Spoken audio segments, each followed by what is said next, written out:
Bakunzi b'urubuga rwacu, bakunzi b'urubuga Rwanda on Heart, kuri inshuro ya 27 cyangwa se kuri uyu munsi tariki enye z'ukwezi kwa karindwi tugiye kubagezaho amateka y'urugamba rwo kubohora igihugu ndetse n'umwambaro wa Mukotanyi, aho waturutse, inkomoko yawo n'impamvu wagiye uhinduka. Ni ibitekerezo cyangwa se ni ibyo twabakusanyirije hirya no hino mu binyamakuru ndetse n'ahandi utakigerera, ariko twebwe turahakugerera byose tukabikugezaho. Icyo usabwa gusa ni ugukanda subscribe, share, comment, like, ubundi ukibonera inkuru nyinshi utasanga ahandi uretse kuri urubuga Rwanda on Heart. Reka duhere ku mateka nyayo y'urugamba rwo kubohora igihugu cy'u Rwanda. Ugiye kumva itariki ku itariki uko byagiye bigenda. Mukurikire mwumvire. Buri tariki ya 4 Nyakanga Abanyarwanda bizihiza isabukuru yo kwibohora, bazirikana ubutwari bw'ingabo za RPA zari za FPR Inkotanyi.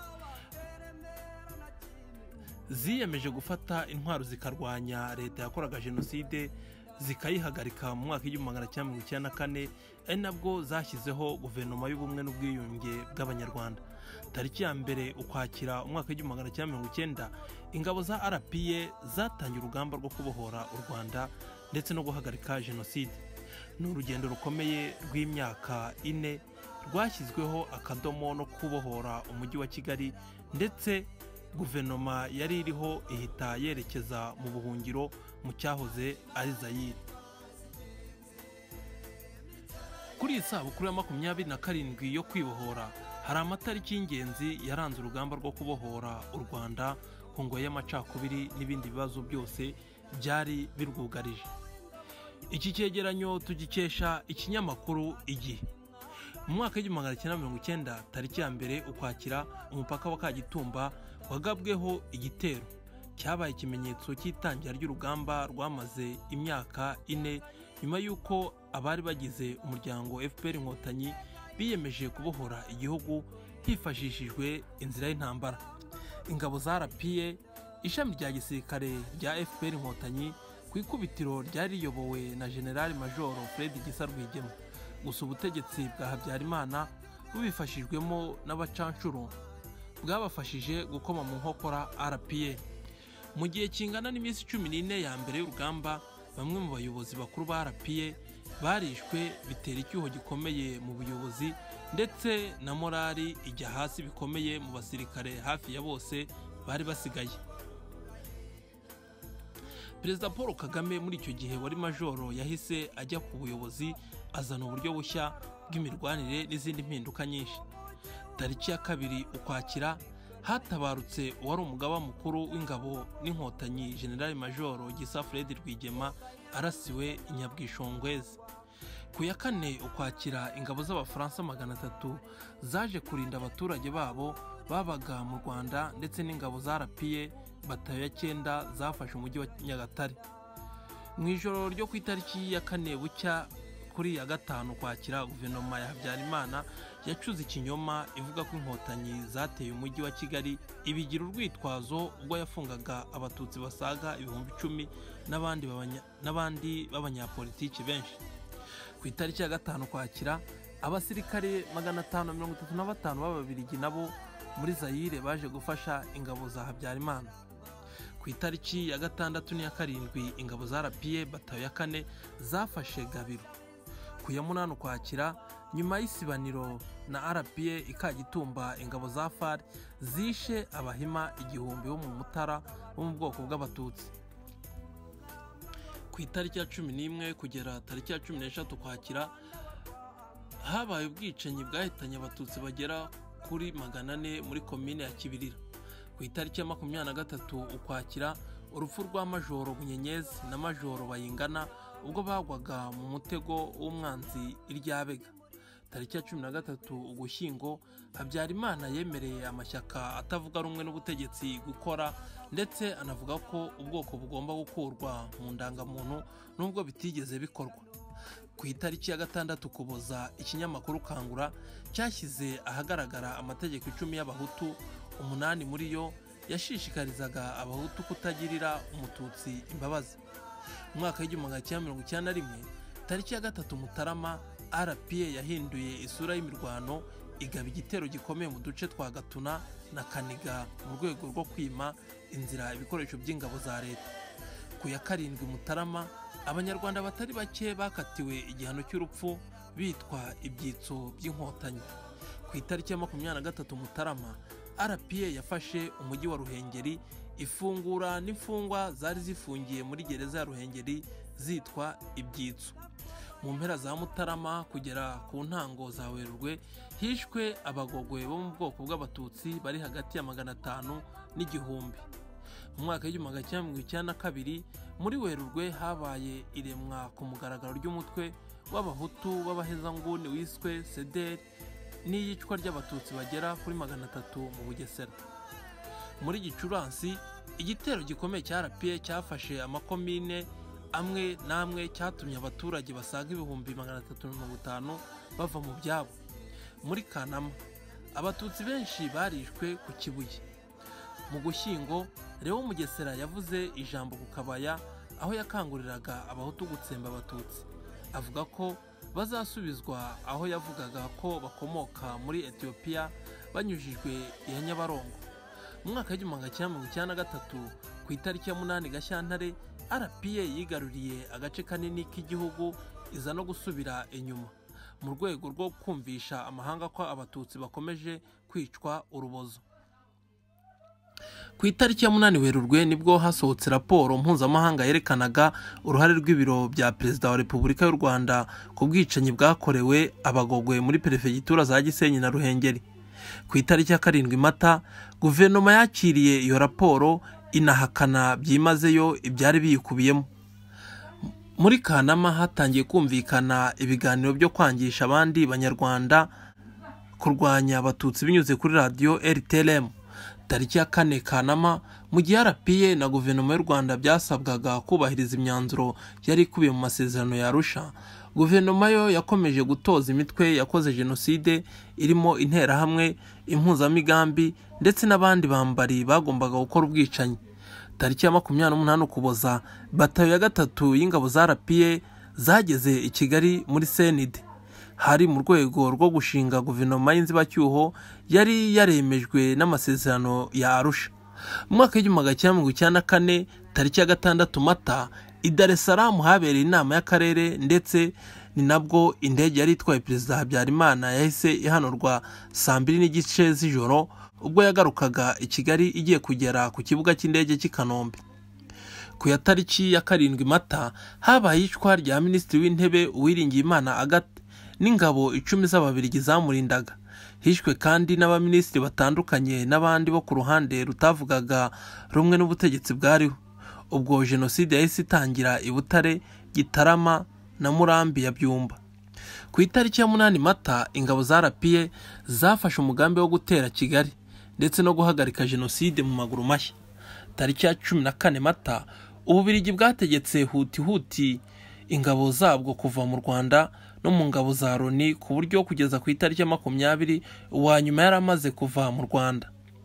Ku itariki ya 18 Mata, RPA yarashe RTLM ku bw'ikwirakwiza ry'umwuka mubi w'urwango mu Banyarwanda. Ku itariki ya 19 Mata, i Butare ho Perezida Sindikubwabavuka yatanze imbwirwaruhame ishishikariza abaturage guhaguruka no kwica abatutsi bidasize umuntu utari wishyigikiye uwo mugambi, nawe yahise atangira guhigwa bukware ndetse akanicwa. Ku itariki ya 21 Mata, RPA yabohoye Byumba. Ku itariki ya 21 na 22 Mata, akanama ka Loni gashinzwe umutekano mu mwanzuro w'1912 kategetse ingabo zayo kuva mu Rwanda, hagasigara 270 gusa. Itariki 30 Mata, RPA yagenzuraga umupaka wa Rusumo uherereye ku mupaka wa Tanzania. Ku itariki ya 16 Gicurasi, RPA yafunze umuhanda Gitarama Kigali. Ku ya 22 Gicurasi, RPA yafashe ikibuga cy'indege mpuzamahanga cya Kigali n'ikigo cya gisirikare cy'i Kanombe. Ku itariki ya 29 Gicurasi, RPA yafashe umujyi wa Nyanza. Ku ya 2 Kamena, RPA yabohoye Kabgayi. Ku itariki 13 Kamena, RPA yafashe umujyi wa Gitarama aho guverinoma y'inzibacyuho yakoreraga, ariko ko yari yerekeje ku Gisenyi ku itariki ya 10 Kamena. Ku itariki ya 21 Kamena ko ku mwanzuro wa Loni 1929 ingabo za mbere z'Abafaransa zageze ku mipaka y'u Rwanda na Zaire mu rwego rwa Operation Turquoise. Ku itariki ya 28 i Geneve, Loni yashyize ahagaragara raporo yemeza ko mu Rwanda harimo kuba jenoside ikorerwa Abatutsi. Tariki ya 4 Nyakanga, RPA yabohoye umujyi wa Kigali nyuma yo kubohora Butare ku ya 3. Guverinoma yari iriho yahise yerekeza mu buhungiro muri Zaire. Ku itariki ya 14 Nyakanga, RPA yabohoye umujyi wa Ruhengeri. Ku ya 17 Nyakanga, RPA yabohoye umujyi wa Gisenyi.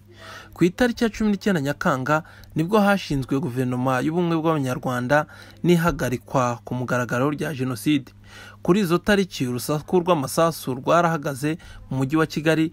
Iki kikaba ikimenyetso cyo guhagarikwa kwa jenoside yarimo ikorerwa Abatutsi, aho ingabo za RPA zabashije guhashya iza AFAR n'interahamwe, benshi muri bo bagahungira muri Zaire. Bakunzi bacu, bakunzi b'urubuga Rwanda Onha, tugiye gukomeza tubagezaho inkomoko y'imyenda yitwa imyenda mukotanyi. Ni imyenda yasusurukije inkotanyi mu birunga mu rugamba rwo kubohora u Rwanda. Ku itariki ya 4 Nyakanga mu mwaka wa 1994 nibwo ingabo za RPA inkotanyi zashoje urugamba rwo kubohora igihugu rwatangijwe tariki ya mbere Ukwakira mu mwaka wa 1990, hashize imyaka 27. Abanyarwanda babohowe ingoyi y'igitugu, amacakubiri no guhezwa kw'igice kimwe cy'Abanyarwanda ku gihugu cyabo.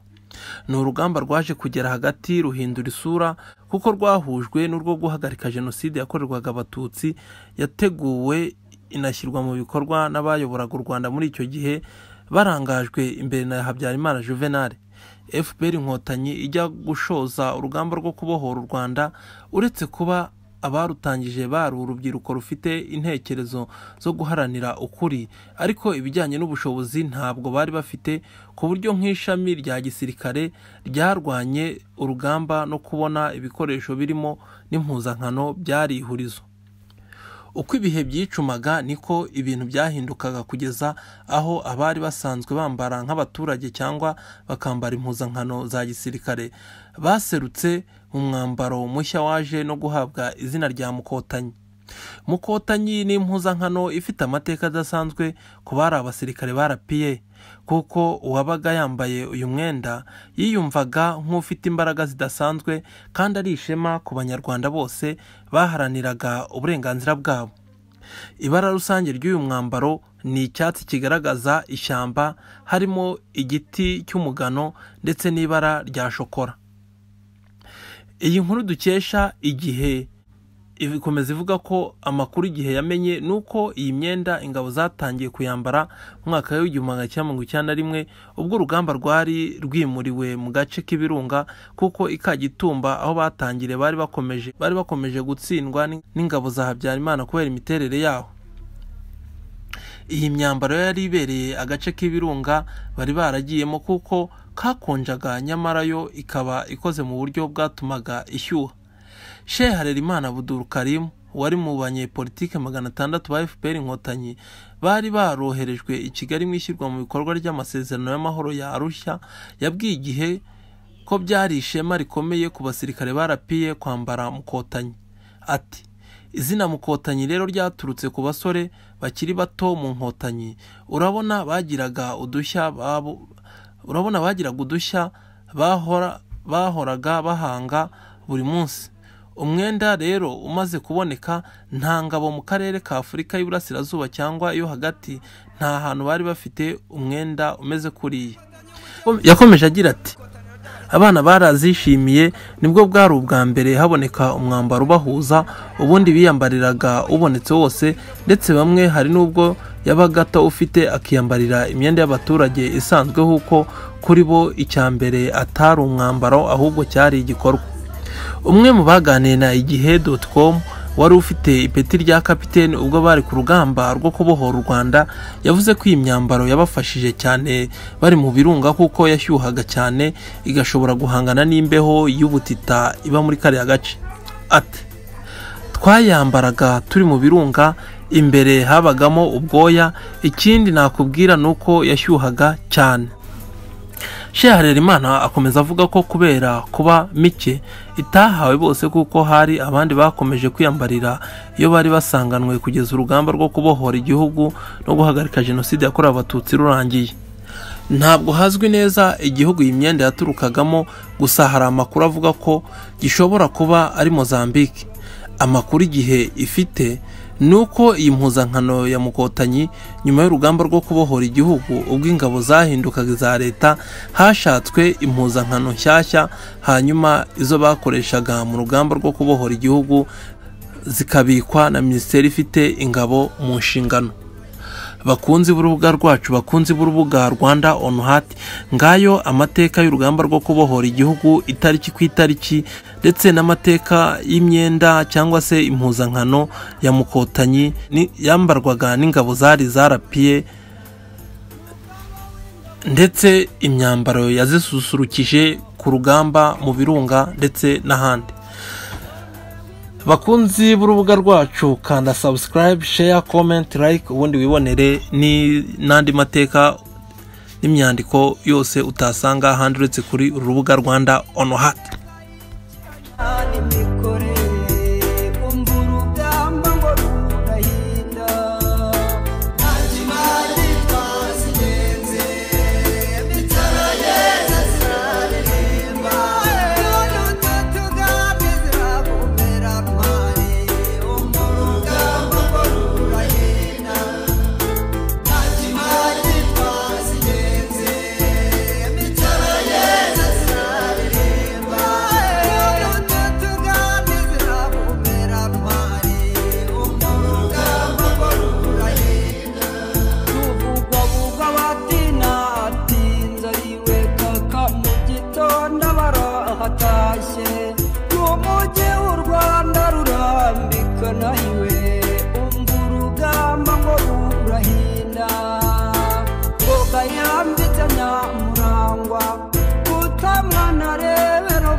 Kanombe kwezi umvurugamba ngo rurahinda, doraga kungu nagatutu turaburindi muri Kanombe kwezi.